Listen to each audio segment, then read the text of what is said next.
Rise. Support court with Judge Van B is now in session. Judge, this is case number JVB1062, Sanchez case. Thank you. You're welcome. You all may be seated. Okay, Mr. Sanchez, you brought this case before the court. What's going on? Okay, Your Honor. I'm want to sue her for child support because, you know, my kids are always with me, and she's always at work. You know, she's always working for the hospital. You know, yeah, we said back then that we could do this together as one. I wouldn't so much as far as swapping complete schedules. I started doing overnight shift now, just so I can be there for my kids and everything. And she was supposed to be working for mornings, which she was, but she volunteered for more hours. And even when she's not at work, she's just never home. I don't know where she is. She doesn't call us. She doesn't call our kids. My kids are always wondering where she's at. And, you know, I myself, sure, she can do what she wants as long as she lets me know where she is for her own safety. But my kids always wonder where she's at. They're always for days at a time. She's never home. And we broke it off several weeks ago. And only with my income alone, I can't really just do it with just me and my kids. Especially that one has autism. I've always got to take her to the doctor and whatnot. And for these past 3 weeks, I have not seen or heard from her, even as so much as trying to help out with the kids or anything like that. So I can't get it. I'm surprised she's even here at court today. Okay, when you say kids, how many? I have two. Two, all right. You mean we, not you? No, I have two.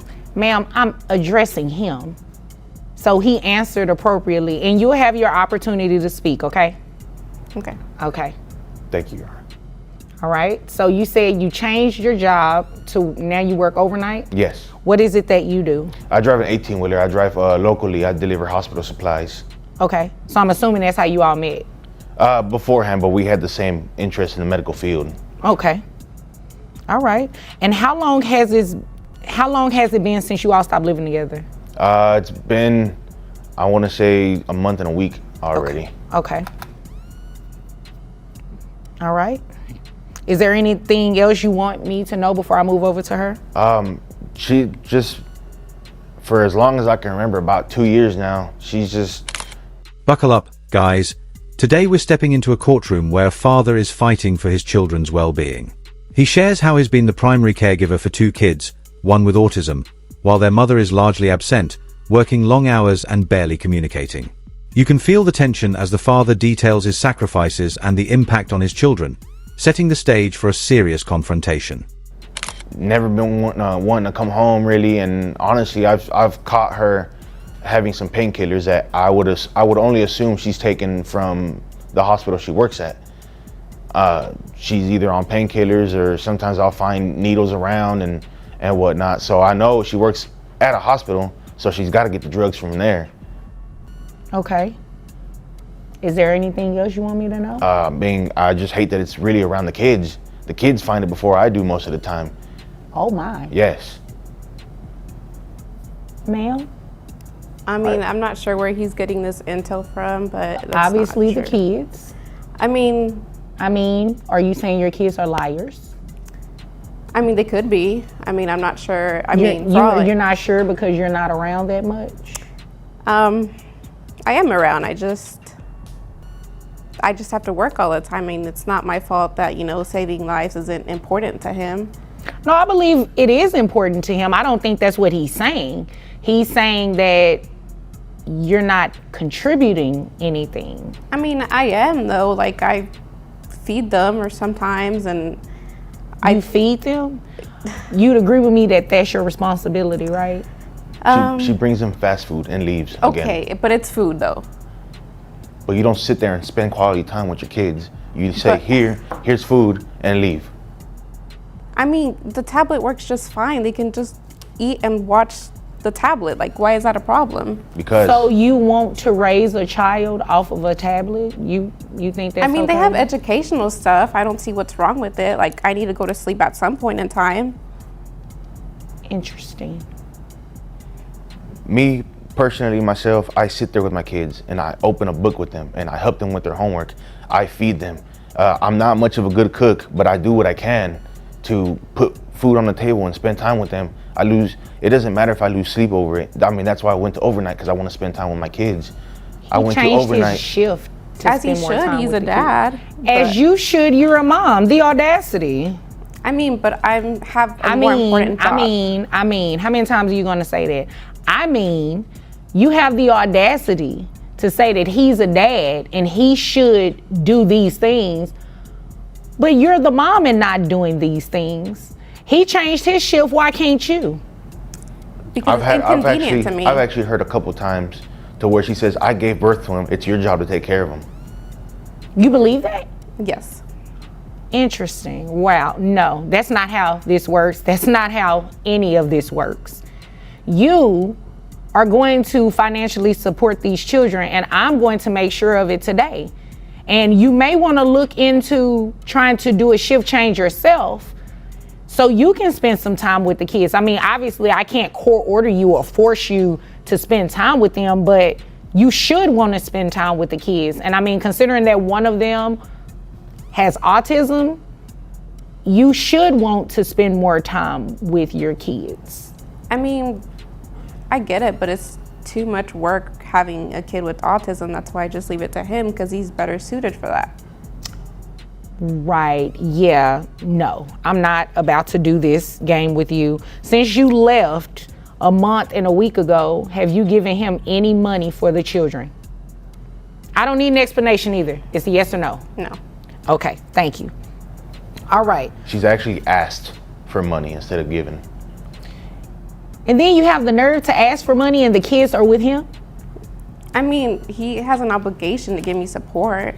You know what? I'm not about to play with you. You came here to waste my time because you have the same obligation to your kids. He should not be paying you anything if the kids are with him majority of the time, if they're living with him, if he is the primary parent. Here's where things heat up.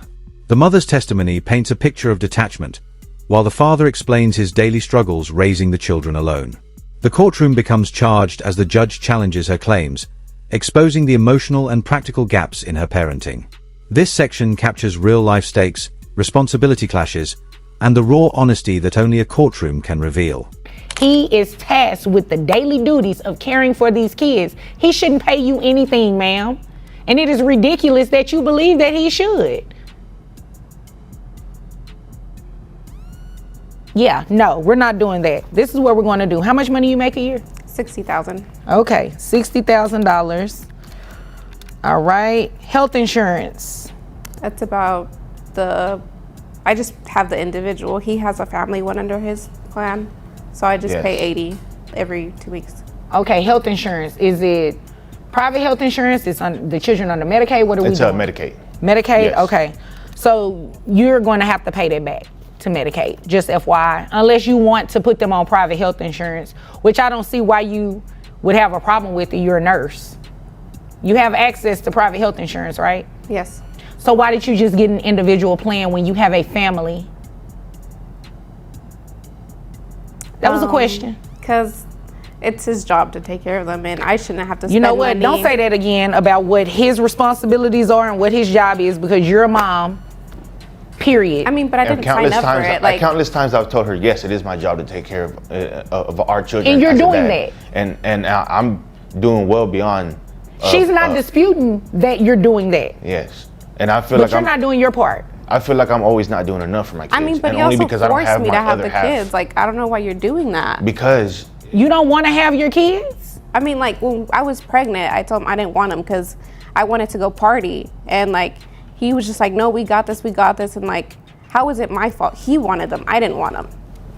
So. But you kept them. No, we've talked about having kids and we've wanted kids. I know, but like when we were older. Once she got pregnant right and she knew she couldn't do what she needed anymore, or really what she wanted anymore, then it was just, oh, this baby's really an inconvenience to our lives. I mean, but you know This what, I child like to support party. payment is about to be an inconvenience to you as well, because you're going to pay child support. Whether you wanted them or not is beside the point. You had them, they are here, they are your responsibility just as much as they are his responsibility. So $60,000 a year.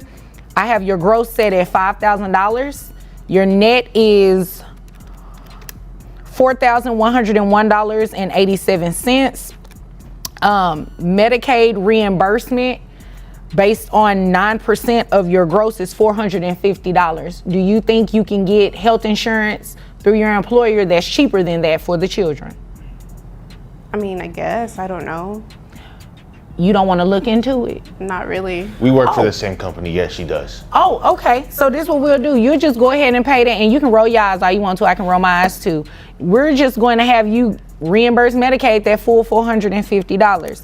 So that brings your monthly child support obligation for 2 children to $1,025 plus the $450 reimbursement to Medicaid for $1,475. Now, it looks like Dad also requested for you to pay back pay for that month in a week that you left and haven't given the children anything.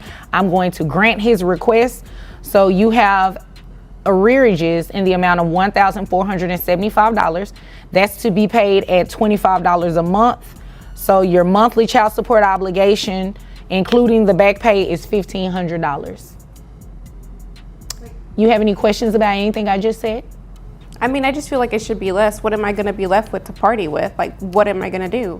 I don't know, maybe pick up some extra shifts or work a part-time job. Or take care of your kids. Don't, you know, if she doesn't want to take care of her kids, I really don't care at this point. I just want to make sure he gets some financial assistance. I mean, but he makes enough money. And I mean, you make enough money too. So again, do you have any questions about anything I just said? No. Okay. You have any questions, sir? No. Okay. Well, if there's nothing further, you all are dismissed.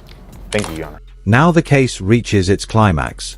The judge calculates child support, including arrears and Medicaid reimbursement, ensuring fairness and accountability. The father's dedication is recognized, and the mother is held responsible. The courtroom delivers closure, emphasizing the legal system's role in protecting children's best interests. Don't forget to like the video, subscribe to the channel, and we'll see you in the next video.